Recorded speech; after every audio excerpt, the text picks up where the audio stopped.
You know why? Because we built such a strong foundation. If we didn't have that strong foundation, this would be a disaster. He wants to bury you in regulations, outsource your jobs, dismantle your police departments, dissolve our borders. He doesn't want borders. The wall, by the way, is almost finished, and you have the strongest southern border you've ever had.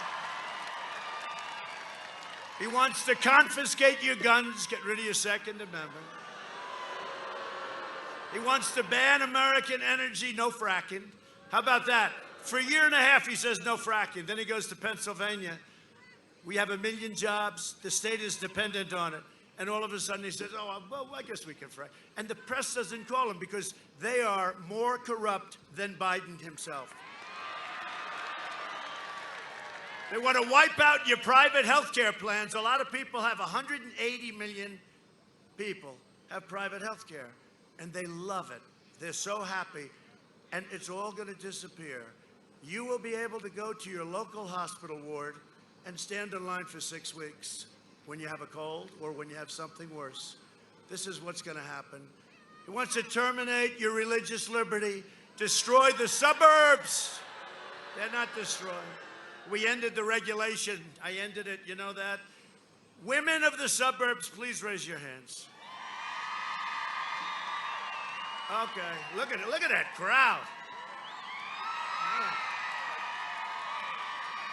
So women of the suburbs, look, here's the story. Women of the suburbs. The fake news has been saying the women of the suburbs, they said this last time too, women don't like Trump. And then they saw 52% voted for Trump, right? I said, why don't they like me? They don't like me. They couldn't give.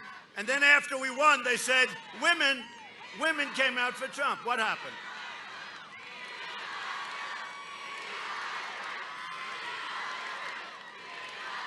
Women.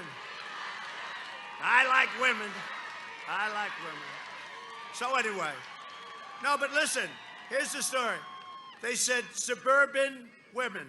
I used to call them suburban housewives. I got killed all the time. I said, oh, I better go politically correct. And I'll bet there's not, is there one woman here that minds being called, if you're married at least, a suburban housewife? The only one, she wants to be called, she said called. No, the only one that mind are those characters, a lot of people up there. The press, right? That's the only one. The rest of them don't. But you know what? In keeping with our modern era and being politically correct, so the women of the suburbs. So you have a regulation now that's a disaster. It allows low-income housing to be built right next to your American dream. What ultimately it means is crime will come pouring. And you know what? These Antifa people and the radical left, and it is the radical left. It is the radical left.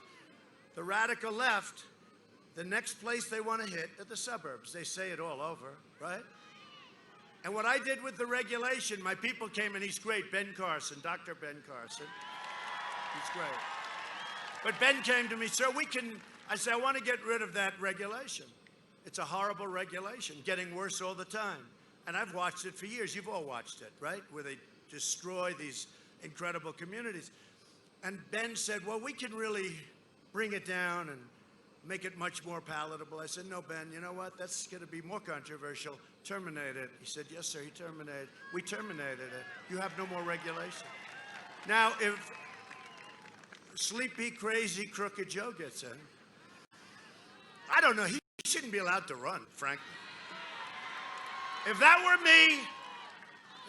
me, they wouldn't allow me to run. If that were me. Can you imagine if Don Jr. had the problems of Where's Hunter? Right? Don Jr. Oh, my poor boy. Boy, what that boy's been through. What that guy's been through. I don't know. Ivanka's different. She sort of floats through life. She's pretty amazing, I tell you. She's pretty amazing. And Eric has been great. But they went after my kids, and I restrict them from doing things. I mean, can you imagine the money my kids could be? Dad, let's build a hotel in Saudi Arabia. I restricted them. I said, you can't do anything.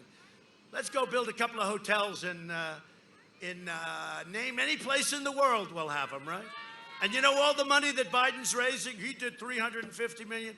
I would be, Doug, the greatest fund. I'd make Safer, Doug our look business like a is bad growing. fundraiser. and our economy running again without wasting another minute. As I said last night, I'm not going to shut down the economy. I'm not going to shut down the country. I'm going to shut down the virus. And finally, we'll be focused on developing safe and effective treatments and distributing a safe and effective vaccine. President Trump claims he found a cure. Well, let me tell you, yet we have 1,000 people dying each day. More than 40,000 people are in hospitals right now battling the virus. Life-saving therapies shouldn't be just available to the wealthy and the well-connected. We need to make sure they're available to everybody, available and affordable. It's also possible we could learn any day that one of these vaccines currently in trial is showing itself to be effective. That will be a wonderful day for our people and people around the world, everywhere, whether it comes next week or in the next 2 months. But it will still be many months before any vaccine is widely available. And we need a president who will take responsibility for making sure it gets to every single person in this country in a way that's equitable and accountable. We need a president who, in the meantime, is doing his job to protect the American people. Once we have a safe and effective vaccine, it has to be free to everyone, whether or not you're insured. Let me say that again. The vaccine must be free and freely available to everyone.